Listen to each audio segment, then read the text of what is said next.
Hello and welcome everybody. Thank you very much for joining us. I'm Ellen Wiles, Creative Writing Lecturer at Exeter University, and I'm delighted to be back for the final instalment of our Speaking of Writing series on behalf of the Creative Writing team. It's a series of Friday lunchtime events featuring brilliant women writers of colour. And for the third and final event, we are focusing on prose writing and reframing the world through fiction and non-fiction. And we're so fortunate to have two brilliant guests with us today, Dina Nayeri, hi Dina, and Rowan Hisayo Buchanan. Hi Rowan. Hi.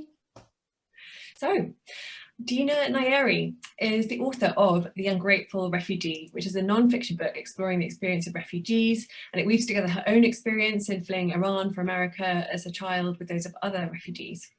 And the book has caused Dina to win the prestigious Geschwister Scholl Prize and to be a finalist at the 2021 Elle Grand Prix de Lectrice, the 2019 Kirkus Prize, the Los Angeles Times Book Prize, and the 2020 Clara Johnson Prize.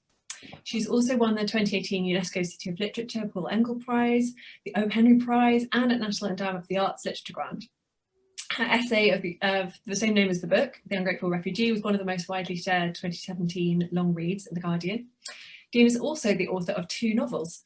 A Teaspoon of Earth and Sea in 2013 was translated into 14 languages, and Refuge 2017 was a New York Times Editor's Choice. Dina's a fellow of the Columbia Institute for Ideas and Imagination in Paris, and she's been awarded fellowships from the MacDowell Colony, Bolesco Foundation, and Yaddo. Her stories and essays have been published by New York Times, New York Magazine, The Guardian, LA Times, New Yorker, Granta, and many others. She holds a BA from Princeton, MBA from Harvard, and an MFA from the Iowa Writers' Workshop, and she now lives in Paris, although it's currently sheltering in south of France, I understand. And Rowan Hisayo Buchanan is the author of two wonderful novels, Harmless Like You and Starling Days, most recently.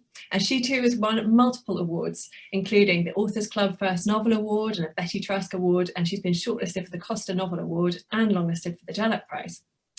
Her work has been a New York Times Editor's Choice, an NPR Great Read, and recommended by Oprah Magazine's Best Spring Books. Her short work has appeared in Granta, Guernica, The Guardian, Harvard Review, NPR's Selected Shorts, among other places. She's the editor of Go Home, which is an anthology of fiction, poetry, and memoir by Asian diasporic writers imagining home in the 21st century. And that book was also supported by a National Endowment for the Arts grant.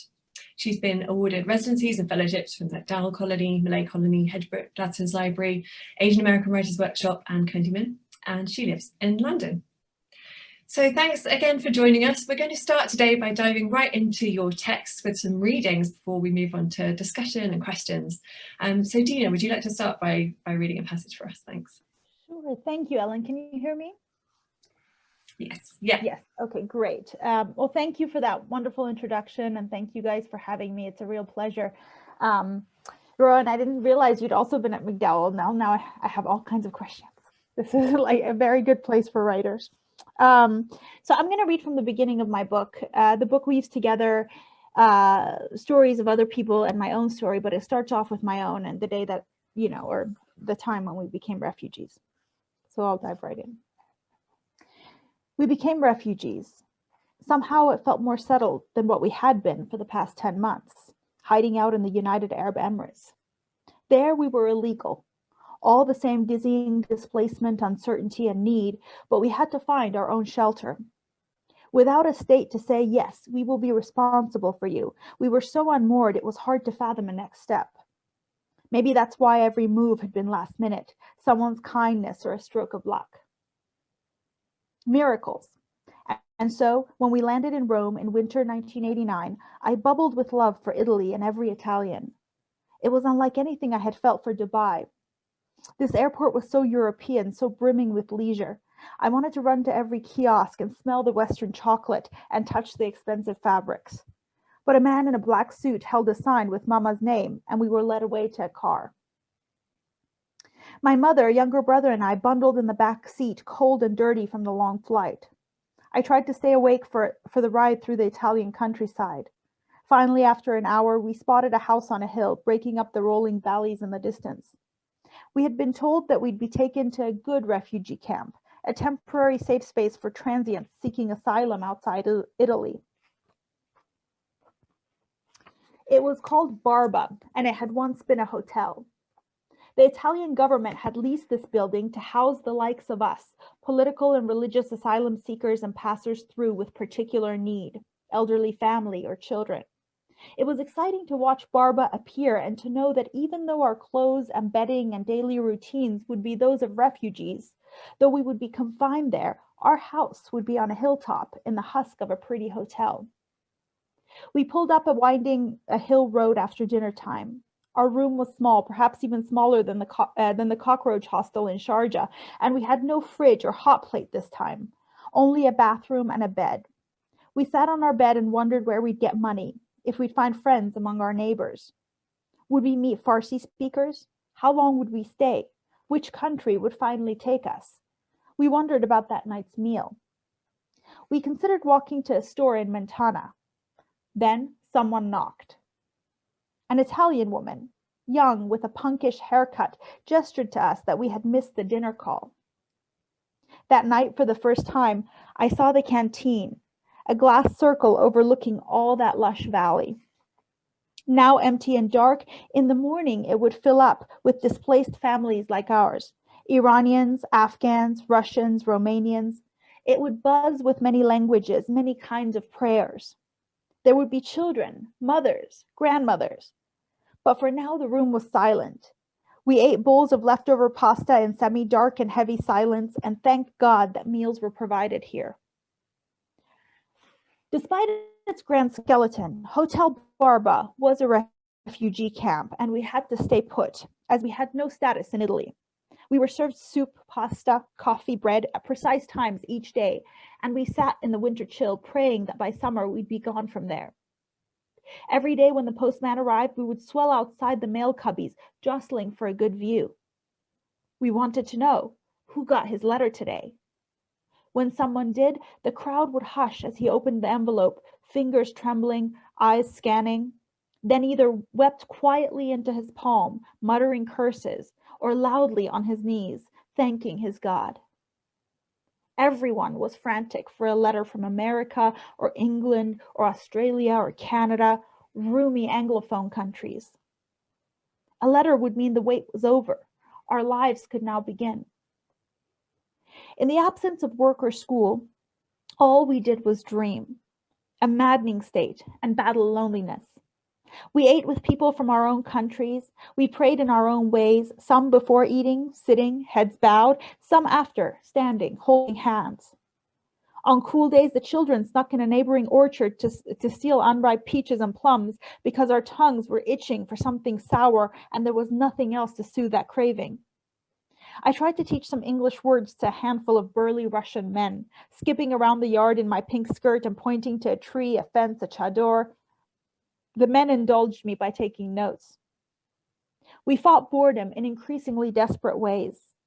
An Afghan grandmother collected bricks from a nearby construction site and carried them back to her room under her chador. Her daughter read our fortunes from leftover sludge in mugs of instant coffee. A young Iranian soldier with his face half bleached from a wartime chemical burn taught us how to play soccer. Despite his new kind of whiteness, he was as interesting to me as the princes in my storybooks.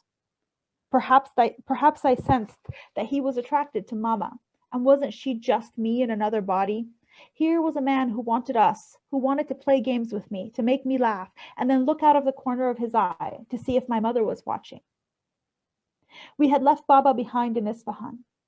I began to understand, bit by bit over years, that I would never live with my father again.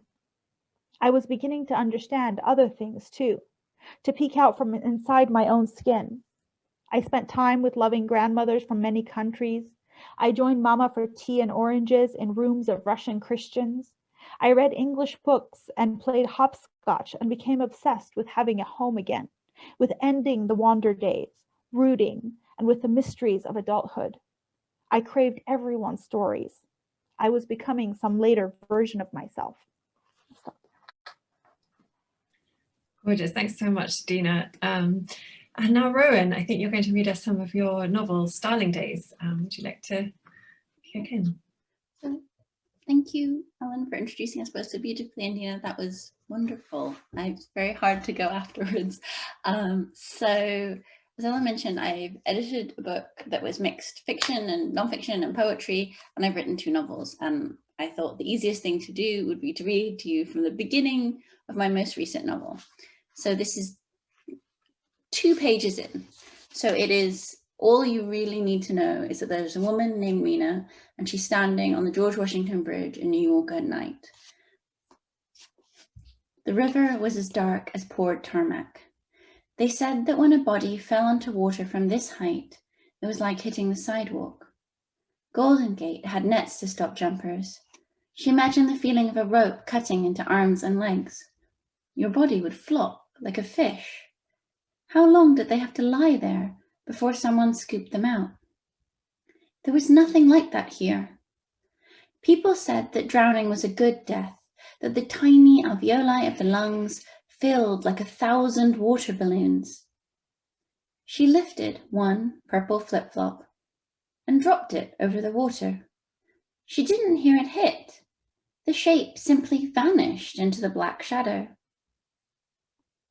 That was when the lights got brighter and the voice, male and certain, lobbed into her ears. "Ma'am, step away from the rail." The police car's lights flashed blue and white and red. Once she'd had an ice pop those colors, and the sugary water had pooled behind her teeth. "Ma'am, step away from the rail." "Good evening, officer. Have I done something wrong?" Mina asked.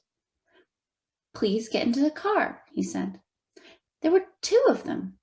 The other was younger, and he was speaking into a radio. It was hard to make out his words over the wind and traffic. Was he talking about her? "This is a public walkway," Mina said.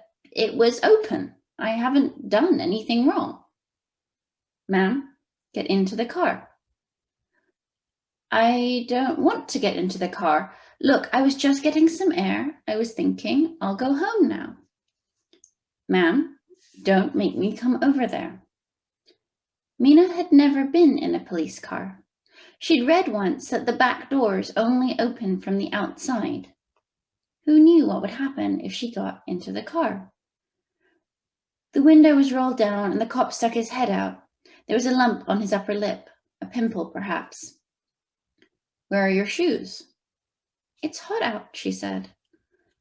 "Where are your shoes?" "I don't want to tell you anything about my shoes," she said. "I haven't done anything wrong.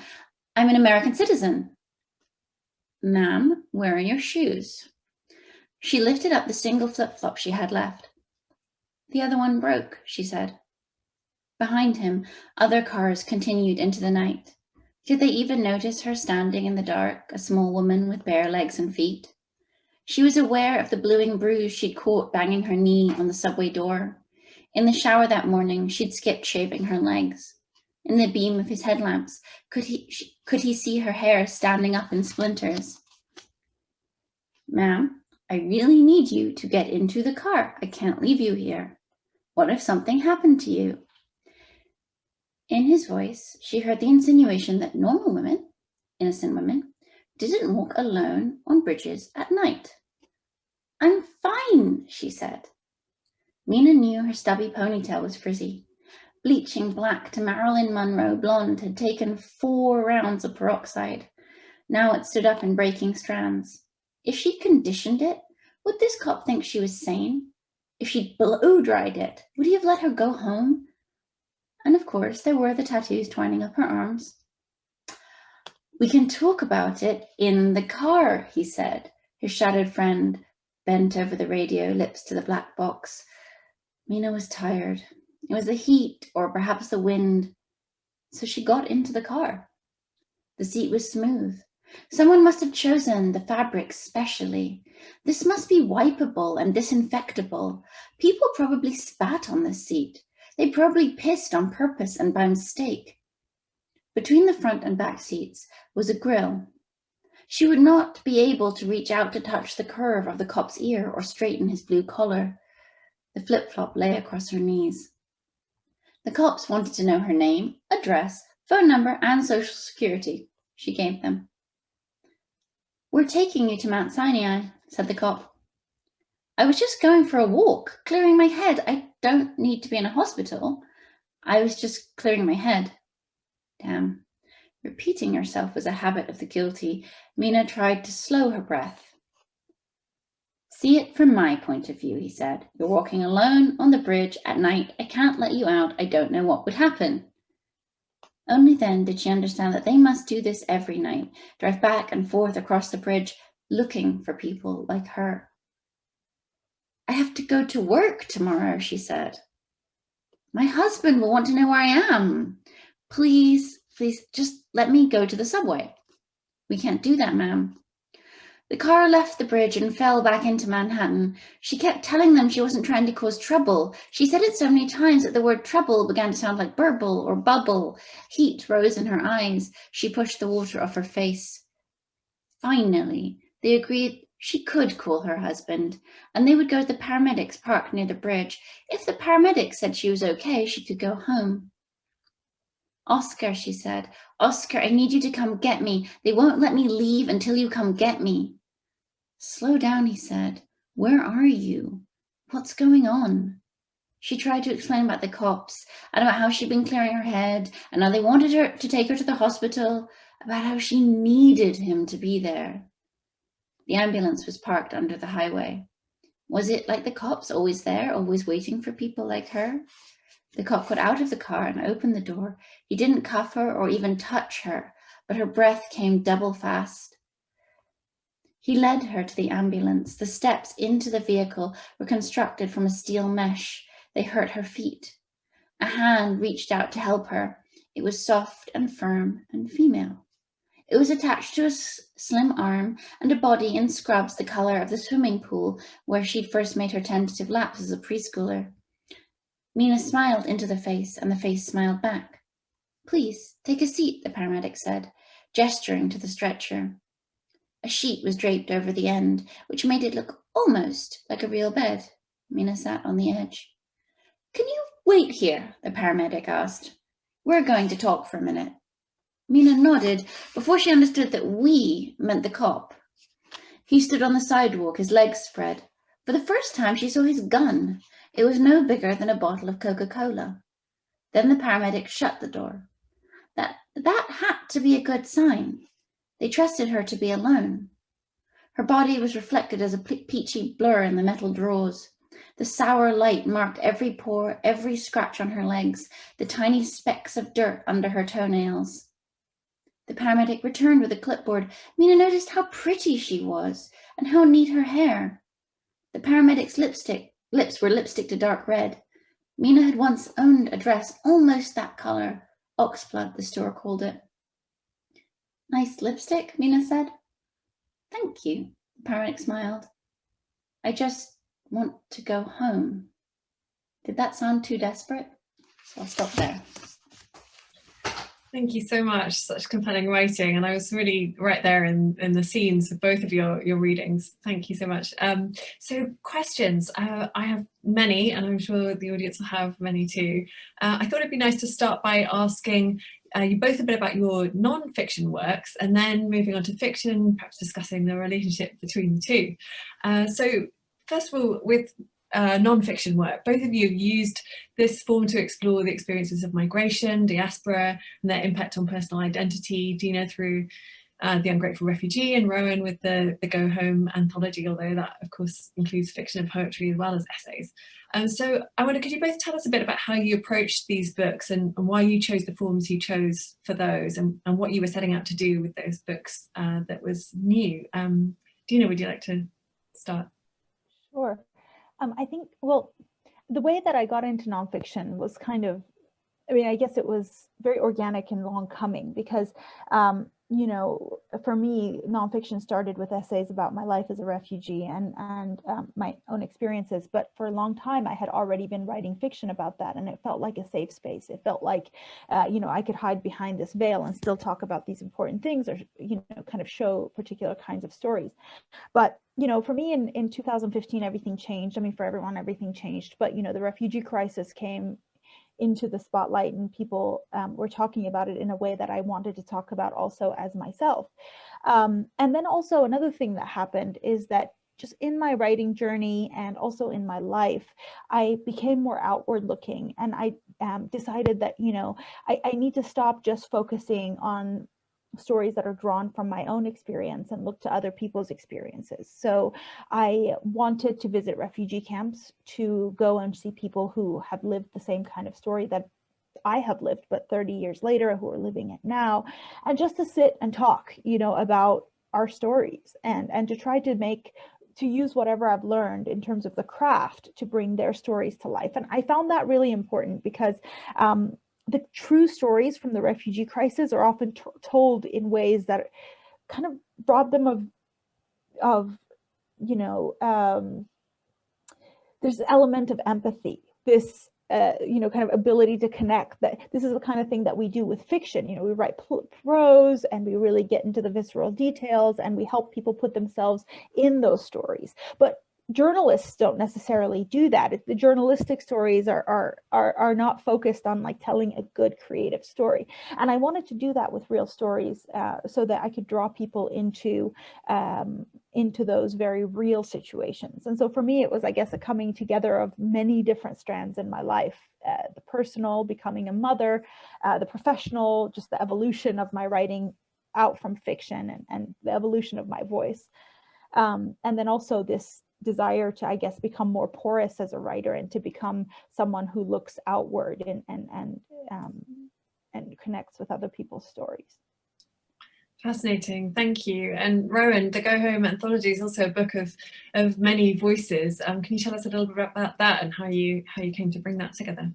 Yes, so it happened a little accidentally, but in the beginning, became very deliberate afterwards. But I was a fellow at the Asian American Writers Workshop, and while I was there, I was listening to them, and that's an organization in New York that basically supports Asian American writers. They're going through a change now, but at the time they were very focused on events and giving space to writers and to share their work and support them, and they do a lot of outreach, and they have 2 online magazines. Anyway, I remembered I was there and I would hear them talking about like how back in the day they did print publication, but that it didn't make sense for them anymore. They couldn't afford to do it, etc.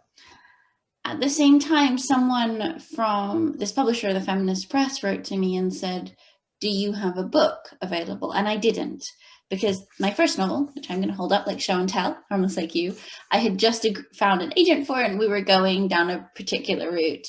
And so I couldn't conjure a second book.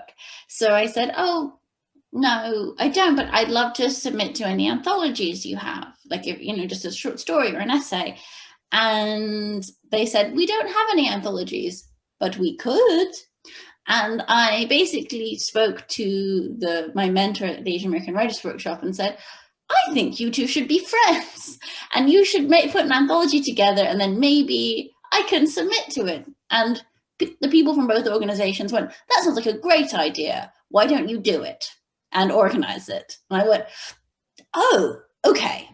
And, you know, that did feel very surprising to me. I was still in my mid-20s. I hadn't expected that was going to be a thing that I would be doing at that point in my career.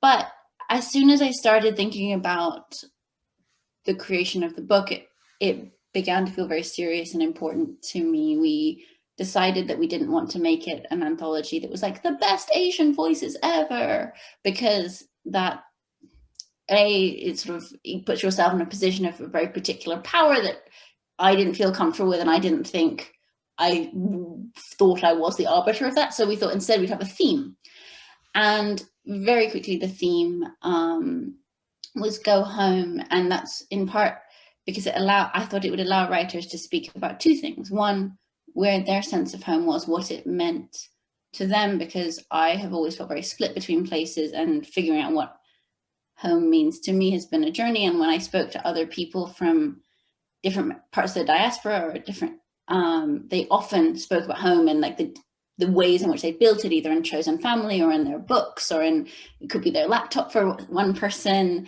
And it also allowed people to talk about the experience of being told to go home, which very oddly, we started putting this together before Donald Trump was elected, during a time in which lots of people were saying to me, that's not really a thing anymore though, is it? And I was like, I think it is a thing, but I'm just going to keep going. And then Donald Trump got elected as we were editing. And I was like, oh, I didn't want to be right about that. I would have been very happy to be entirely wrong. Okay. So, and the book in some ways is, I let the writers be very free with how they wanted to respond, whether they wanted to talk about their personal home or their resistance to being told to go home. Yeah, it's very, very prescient moment, it turns out to be. And I'm interested in that point that you both talked about in the introductions to your books, about how the wider narrative has changed. I mean, Dina, you said in Ungrateful Refugee, how, you know, since in the 30 years since you arrived as a refugee, and when you wrote the book, that the narrative had become a lot more hostile. And Rowan, you talked about that increase in xenophobic conversations since you moved back to the UK from the US. So I just wonder if you could talk a little bit more about that shift in the wider narrative, and apart from, you know, the writing of these books, perhaps how you think it's affected your own writing and even literary culture and publishing more widely. Dina, would you like to speak to that? Sure. Well, I guess when I arrived in the US, I took a lot for granted, for granted that a lot of things would naturally happen. And I think a lot of refugees and immigrants feel this way, especially refugees, because you have this sense of extreme rescue. You know, well, you know, I was in such a bad position, my life was in danger, then I was in a camp, and now suddenly I'm in this best country in the world, and everything will be fine from here on out. And I think people expect that from you also, but you know, back then I had reason to believe that, because the conversation around me was so different. I think the average citizen understood the humanitarian duty that comes with being born free, that comes with being born in a country in which you have particular privileges. They understood about things like the Geneva Convention. I mean, the Geneva Convention was only, 40 years in the past, instead of, you know, now when it's like 70 years in the past. And there was a sense that America had a duty to not only the displaced of the world, but to other countries who it had affected with its policies. And people in the population understood that, and you know, the gatekeepers understood that. So the people that were doing the asylum interviews, the social workers, and the people that we kind of met with along the way, the helpers. Now, so I guess what I expected was that the conversation would move along in a progressive way, and that it would get more and more obvious that we owe something to the displaced. And then we'd move on to things like, how are we going to use our resources? How are we going to make the most of people's talents? How do we make sure people don't lose their skills on the way here? But the conversation has moved in a completely different way. Like it just did a 180, didn't it? And now we're back to, do we owe something to refugees? I mean, we decided this in the 40s and 50s. I mean, this is a done conversation, and yet here we are again defending the same obvious things, going backward and not getting to the important questions, right?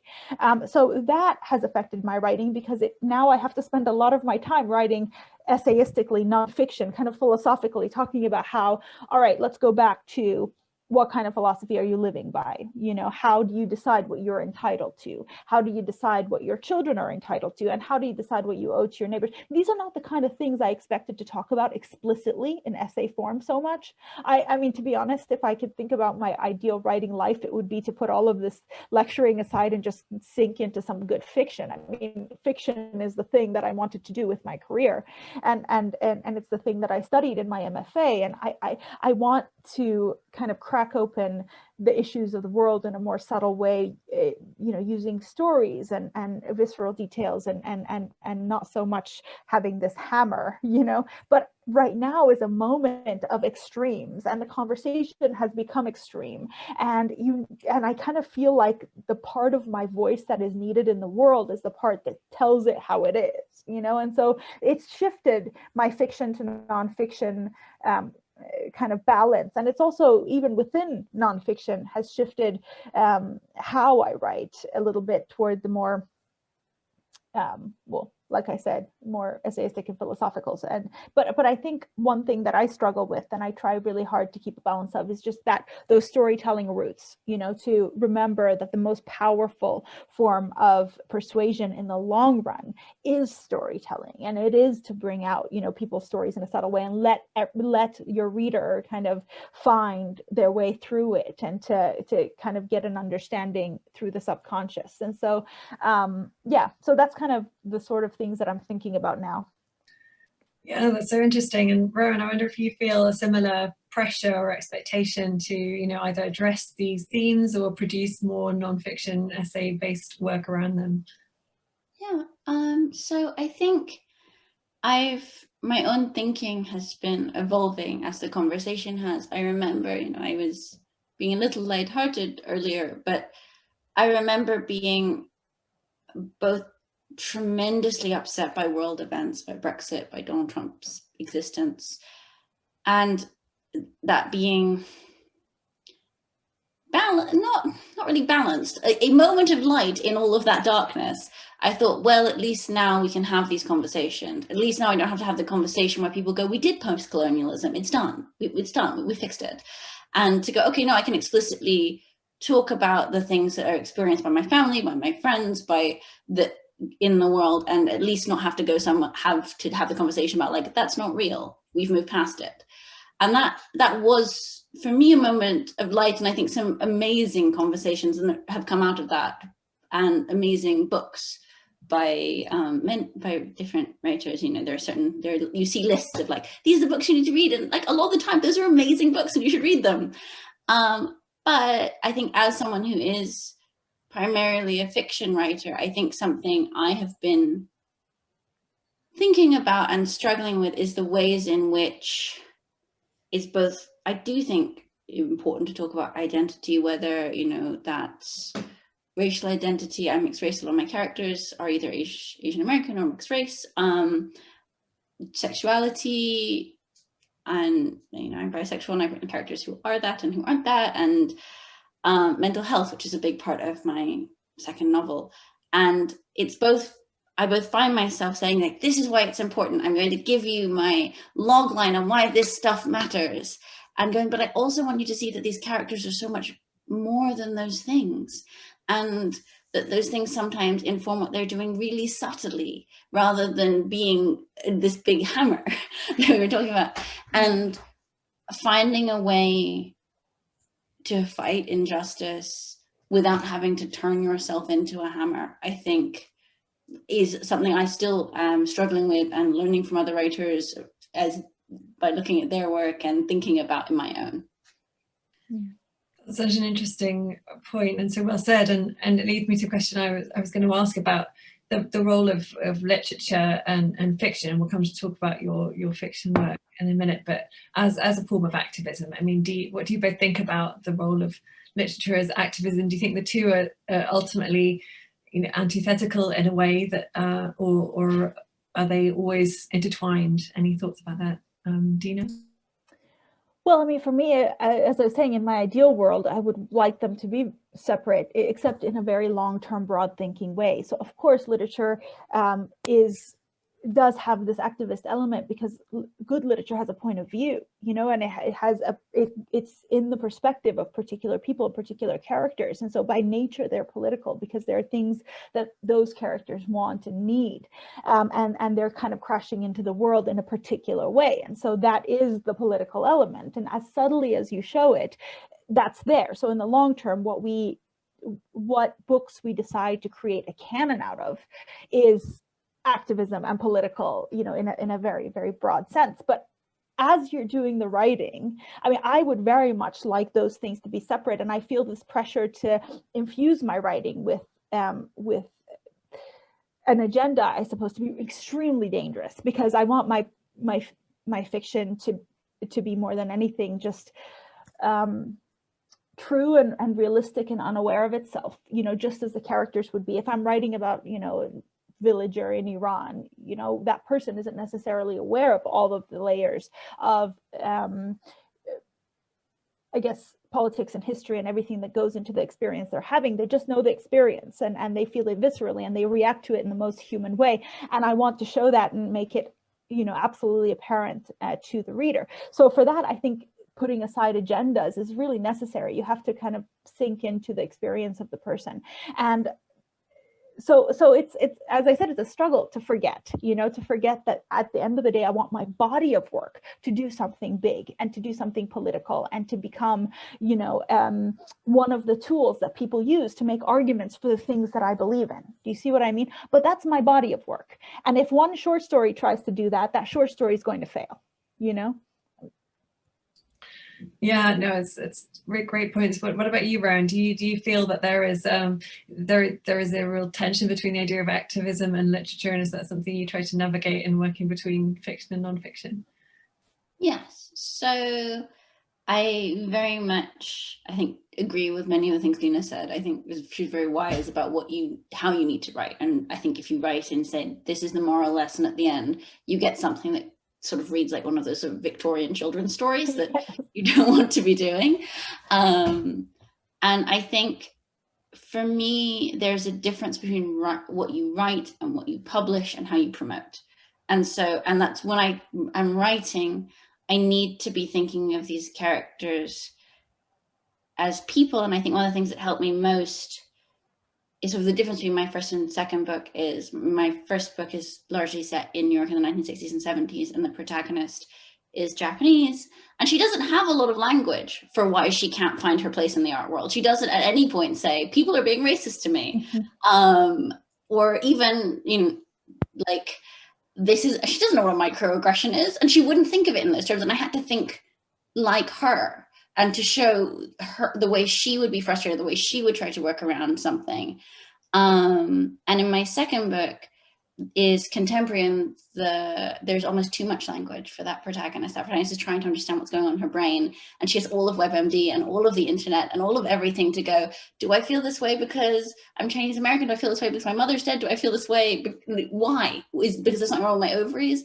And the way in which we have so many narratives and stories, and like, this is why you are the way you are, that by layering them on top of each other, trying to create a form of complexity. And so living with my characters in that confusion, in the confusion of what it means to be a person and to have an identity, feels really important to me. In terms of publishing, the year my first book came out, across all of British publishing, in every genre, I'm including cookbooks, nonfiction, like textbooks, there were 50 people of color, or BAME people, depending on terminology, who's got their books published. I did not think by getting published I was doing something incredibly impossible, until everyone kept telling me how incredibly impossible it was and asking me about the choice, and really, really focusing on that fact that that character was Japanese, because to me it was an important part of her identity, but actually the most important part of that character's identity to herself is herself as an artist, and as an artist who can't quite find her artistic language. And everyone went, oh, this book is about being Japanese. They sent out origami papers with my first book, which I was surprised by. And so I think figuring out that, okay, there's the mindset you need to be in when you're writing a book. And then there's a mindset you need to be in when you're fighting for your book. And when you're saying, this is why my book's important, this is why I'm holding up other writers and saying, look at this. I think I've guest edited The Good Journal magazine, which was quite similar to doing this anthology, where I'm choosing other writers. I'm thinking, which voices are needed on the publishing landscape now? And I think that is much more explicitly a political choice than while writing. Yeah, absolutely. Yeah, it's really interesting, Rowan. Oh, can I chime in really quick? Because I think we've had so many of the same experiences probably with publishing, and you know, it's such a struggle to try to be nuanced while trying to sell your book in this kind of publishing landscape.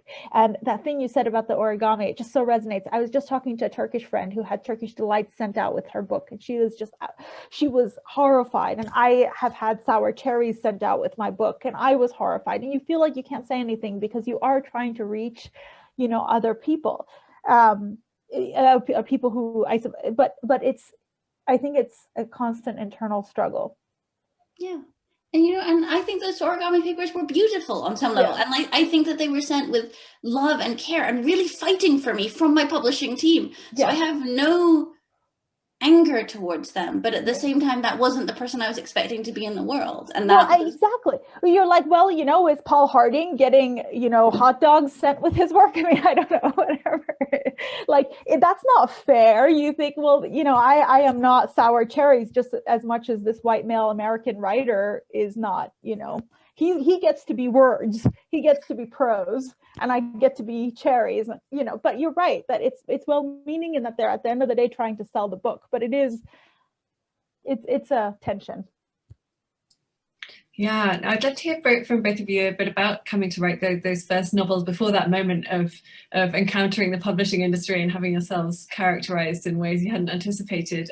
Perhaps you could speak about your writing your first novels and, you know, how long they took you, and what hopes, thoughts you had about them before the publishing industry joined in to bring them to people. Rowan, would you like to speak to that?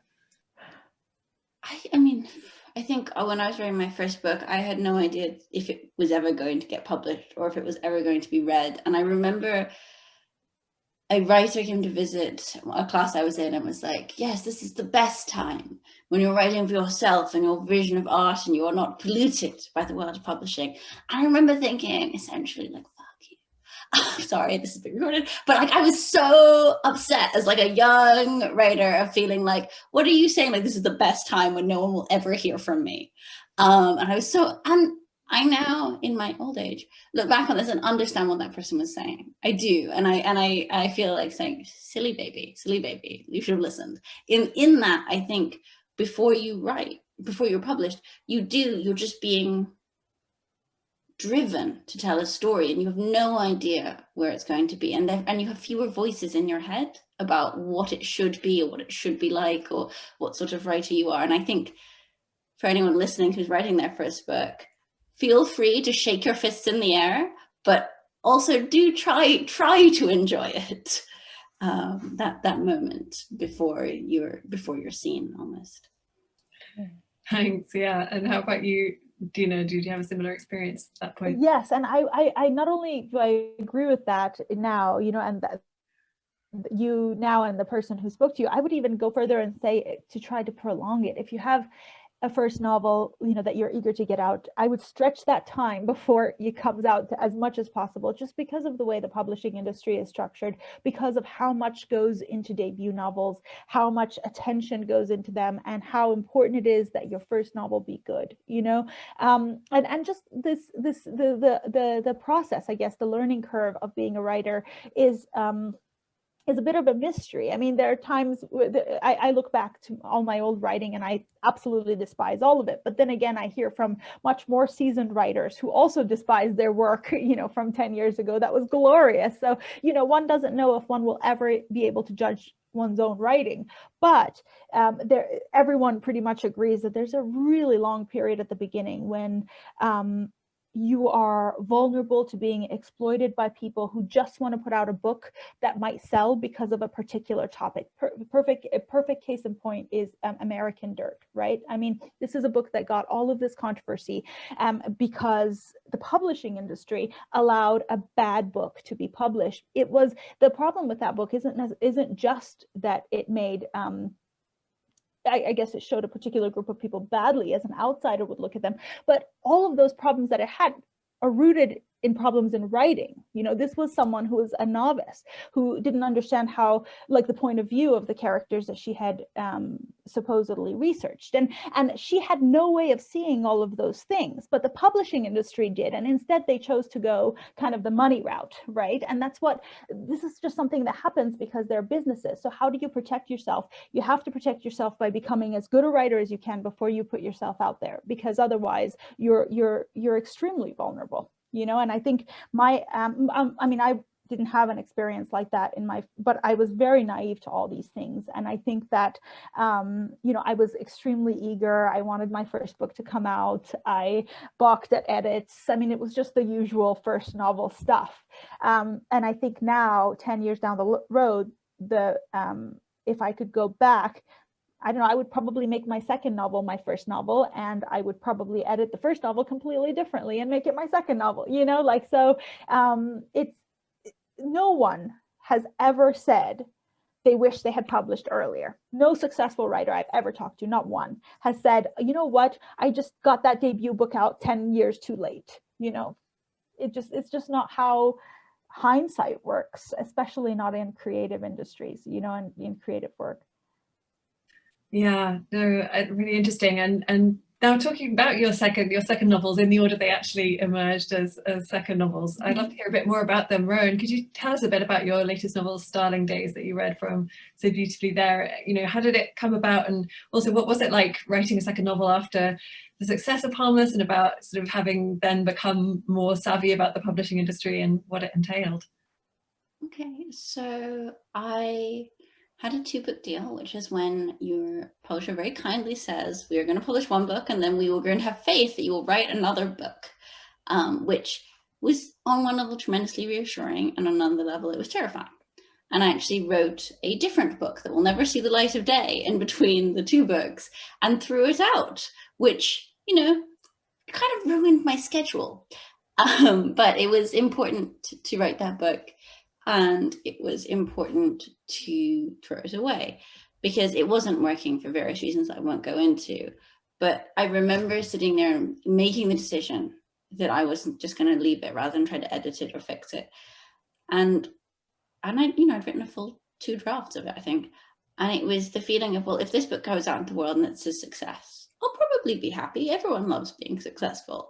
But if it goes out into the world and isn't a success, then part of me will know. Part of me will go, yeah, there was something at the core of that book that was written to please a voice in my head I'd made up. A voice, like the person you, like you're the amalgamation of everybody who would never read your book or your genre of book or any book by someone like you, and you want, and the desire to make that person happy, to say, I can write your book, I can write this book for you. And I thought, no, I need to write a book that I believe in, that is the book that I need, or I think there is a need for. And then I very much hope it will find its readers, but even if it doesn't, I will still think it was a book that needed to be written. So that hard sell is the book for Starling Days in some ways, is the book I wanted to write. And it's a novel that is about a couple. It's a sort of story of a marriage, a fairly new marriage. They've been together for a while, but they've just gotten married. And the woman's mental health medication stops working very early on, just before the section that I read to you.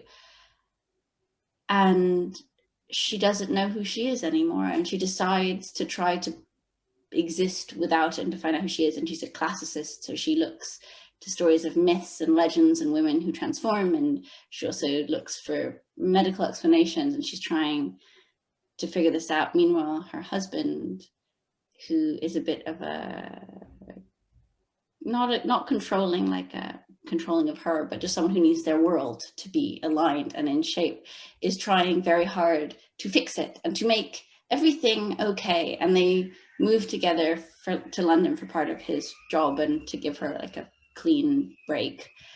And it's sort of what unravels from there. Yeah, it's been so well received, and it's been described as must for anyone who's struggled with depression or loves someone who does, which is a lot of people. And I wondered if you, back to that question of activism, did you always hope the book would have a sort of function in that way of helping people understand mental health challenges and depression when writing, or has that been a sort of unexpected outcome, that these were the characters and stories that you felt drawn to, and that became a secondary aspect of the response? That's a really good question. I think for me, it was maybe somewhere in between the two. I have a somewhat dysfunctional life choice of, when I don't know what to think about something, I go to fiction. And I read stories about people who've been through something similar, who've done something similar, who've been in a particular place. And many, many years ago, before I'd written either book, someone I love very much, their mental health medication stopped working. And I'd never read a story about that. I'd read essays by people who were like, mental health medication is bad, you need to meditate or do yoga or do something else and find your level. And I think that is right for some people. And I'd spoken to people and read essays by people who are like, my mental health medication lets me be the person I want to be in the world. I have more me on it. And I respect that, and I think that's great. but I'd never read a story that was like, yes, I for many years was a particular person, and then chemically I didn't get to be that person anymore because my medication stopped working. And how do you recreate yourself from that point? And in that case, I was in the husband's role in some ways. I wasn't married to the person, but I desperately wanted to help, and I absolutely had no idea how. And many years before that, when I was a teenager, I had very bad depression. So I felt like I'd been on both sides of it. And I wanted not even to write about depression, but to write about trying to hold together, trying to choose to be with someone in that time. And how do you do it? And how, when you are depressed, do you let anyone else in? And so that, in some ways, it became the book. And I guess I hope that if there was a lack of, that it may have addressed the lack of story that I felt, which I guess is a very soft activism, but it was what I was trying to do.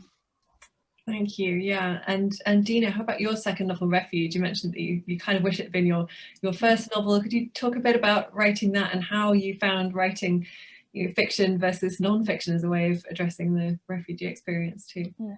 So this is bizarre, but I have the exact same story about first and second books. I had a 2-book deal, and it was and with my first book, it was finished, and so the second book was based on just the promise of something. And I really respected my editor. I mean, she was someone who had published some of my favorite writers, and who I wanted to listen to her.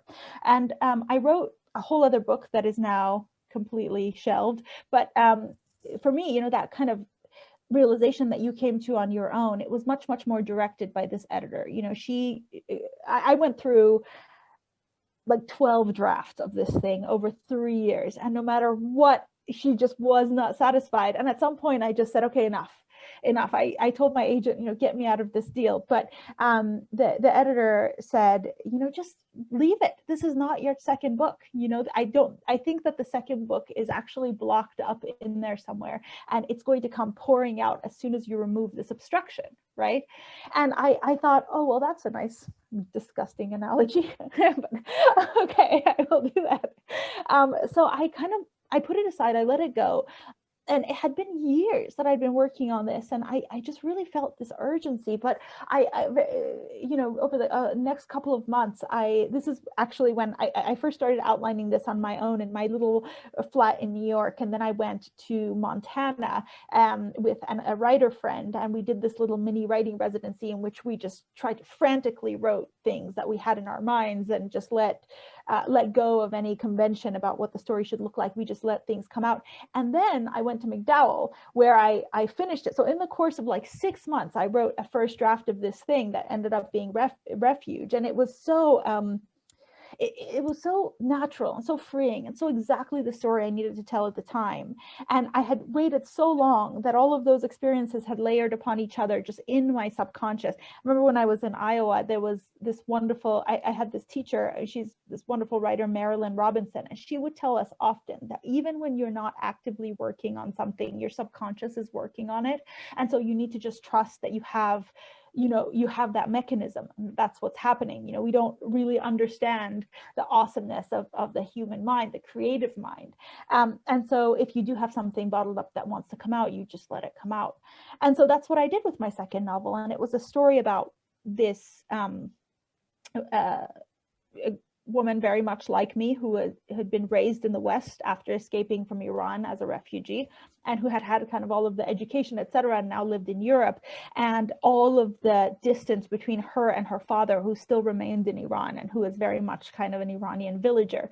And it's about the 4 times that they see each other in the course of 3 decades that she is outside of Iran, and how each time there's more and more of a gulf between them. And of course, changes have happened. They've grown older. There's like a decade between each time, or 6 or 7 years.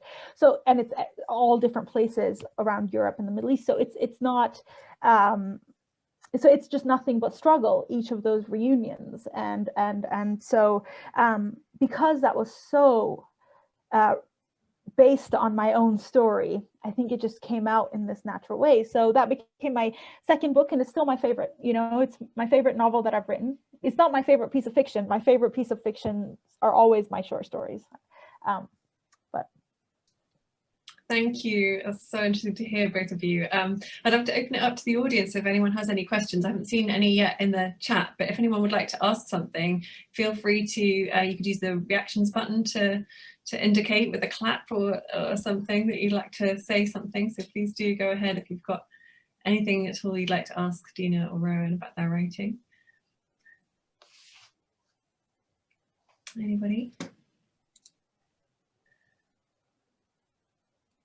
you know, it's funny in these kind of settings when everyone has their video off, you think maybe everyone's getting tea at the exact same moment. Like, exactly.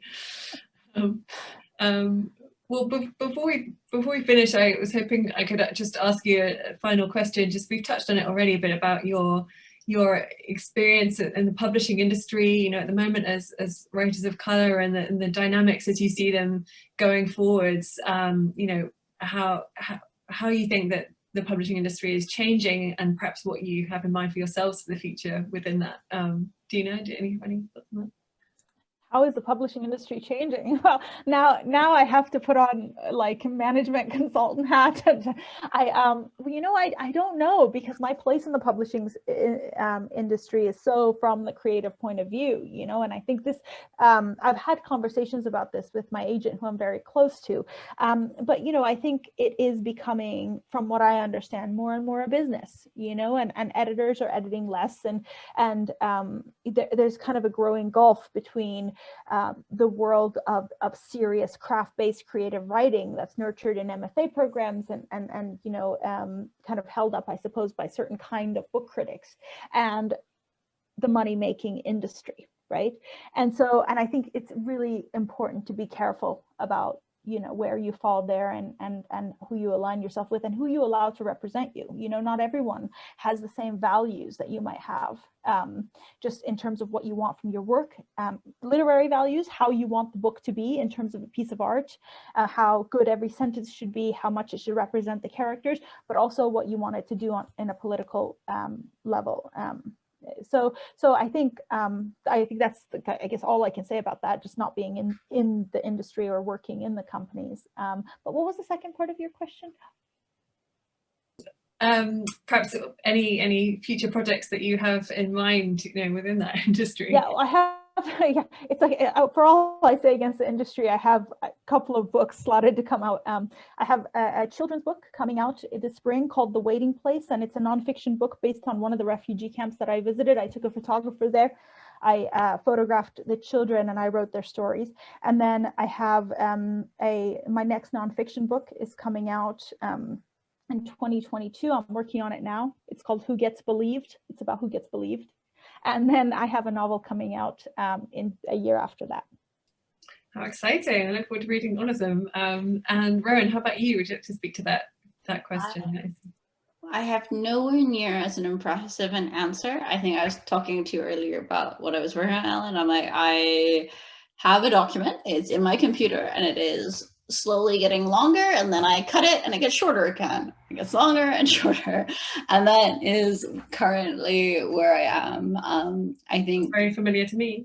Yeah, I think I see the name of one of my students from a class I teach in the Zoom, and so she will know that, you know, there are very strict deadlines in that class, like you'll be writing this many thousand words every week, and it makes me feel infinitely guilty because I look at my work and I'm like, shorter.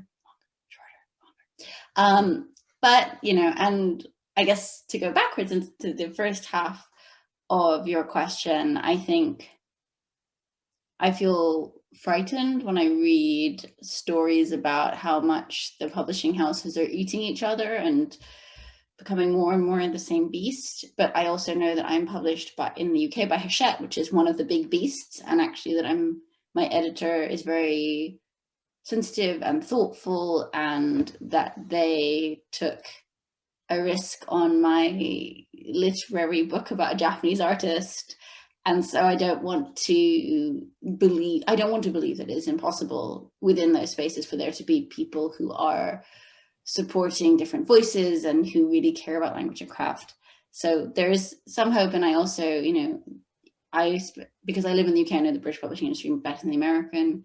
And although I worry when I see the bookseller statistics, it isn't getting much better than those 50 writers the year my first book came out. But I also see individual editors who are really fighting for diverse, because there isn't a better term, voices, and really wonderful initiatives to bring in otherwise unheard voices that I think are incredibly valuable and provide a lot of hope. So as always with history, we're pushing in two directions. Yeah, such important points. Absolutely right. We're pretty much at the end of our time. I have one little question from the audience, but I think maybe we could just squeeze in, which pertains to that point about editors. Rowan and Dina, are your editors actually good editors? I mean, I'm sure you want to answer yes to that question, but or do the agents do more editing work for you on your novels than your editors? Well, I'll start by saying that the editors that I've had are very, very good, but I think it's because agents my agent does a really good job, not just of doing the first round, but of kind of finding the people who are, as Rowan was saying, actually walk the walk and who really care about their writers. And so, because the fact is that, you know, this conversation about diverse voices and about, you know, good editing and all that stuff, everyone parrots it. You know, people say all the same things. And so it's really important who you align yourself with, because as Rowan said, there are good editors, there are really good ones. You know, you just have to make sure you find them while the other people are pretending to be them too. You see, and I think your agent can be a real ally in that. And I think you can really look at their track record too, at the editors. I mean, do they have authors who've stayed with them over time? Do they have authors of color who've stayed with them over time? You know, these kind of things are known. The publishing industry is small, right? So I think there are good editors out there, and the agents are really the perfect people to find them for you, because they have the relationships. And so I wouldn't lose hope. I wouldn't lose hope at all. Very wise words and encouraging words too for all you would-be writers listening to this. I think we have come to the end of our time now. Thank you all very much for coming. I encourage you all to buy both of these writers' books from your local bookshops. You can buy them on bookshop.org or hive.co.uk. Do click on their websites and read more about their fascinating work. And I'd love it if you could join me by turning on your mics for a few seconds and giving Dina and Rowan a round of applause for their wonderful writing and discussion today. Thank you.